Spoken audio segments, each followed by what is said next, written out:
खाली बसल ना, खाली बसल ना, खाली बसल,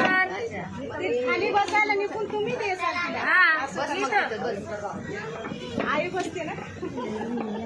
सुमया शोएब साइड हो मोहम्मद थोड़ा पीछे हो ना प्लीज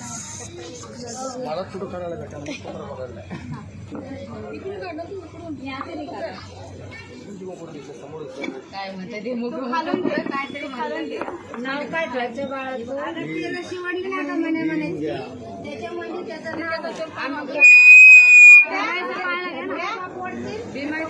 करायचंय ना आता 5 वेळा द्या त्याचं नाव पुकारायचंय ना आता मग काय नाव ठेवायचं